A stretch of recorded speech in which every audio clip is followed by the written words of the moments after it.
une famille nombreuse. Alors aujourd'hui, on va parler des points positifs et négatifs d'avoir une famille nombreuse. Bon, on va commencer par les points négatifs. Déjà, il y a un manque d'intimité.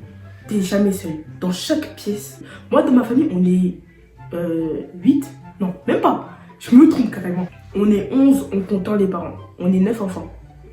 Est-ce que vous voyez à quel point c'est... J'ai 5 grands frères et sœurs et j'ai 3 petits frères et sœurs.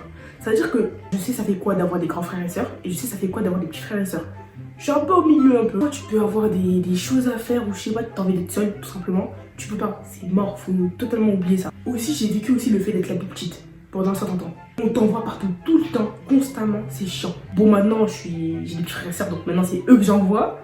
Mais quand t'es plus petit, toujours te faire envoyer par tes parents, par tes frères et sœurs. Surtout quand on a 5, aussi devoir les surveiller. Ah, j'en peux pas. Surveiller tes petits frères et sœurs, c'est la pire chose parce qu'ils sont insolents, ils sont chiants, ils font du désordre.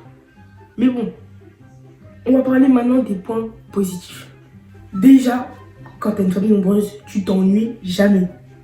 Quand il y a des disputes, des jeux en famille, des pleurs, il y a tout. Et il y a énormément de souvenirs.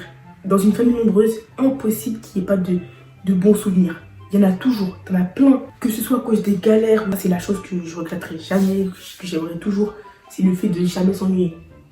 Aussi un truc que moi j'aime beaucoup, j'ai 4 grands frères. Sur le fait d'être protégé, je m'inquiète pas. Je me suis jamais inquiétée sur ça.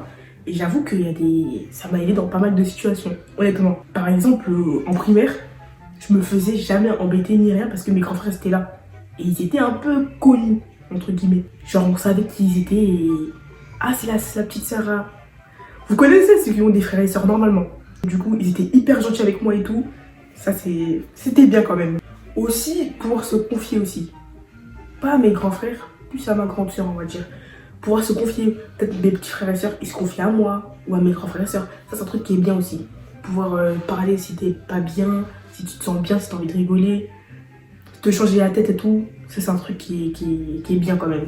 Parce que des fois, t'as pas toujours envie de te confier à tes amis, ni à tes parents. Les frères et sœurs, c'est parfait. Honnêtement, moi, en devenant grande sœur, du coup, je trouve que je suis devenue un peu plus responsable. Bon, je suis toujours un peu... On trouve que je suis mature.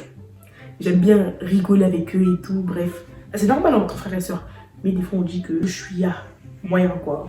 Mais bon, c'est pas grave. Mais ça m'a quand même aidé à être responsable. Ça veut dire que là, si demain, je dois m'occuper d'un enfant, y a pas de souci. Ma petite sœur, elle était petite, je m'occupais d'elle, je fais les nuits blanches. J'en ai fait. Comme les mères. Pas parce qu'on m'a obligé ou je sais pas quoi. Et aujourd'hui, ça me fait des souvenirs quand même. J'aime trop. Et je m'imagine un peu quand elle était petite et que je m'asseyais, je faisais des nuits blanches et tout. Non, c'est des bons souvenirs. Et j'en garde que des bons souvenirs. Bref, dites-moi si vous avez une famille nombreuse ou pas. Si vous avez aimé la vidéo, abonnez-vous, likez. C'était Mani. Ciao les gens.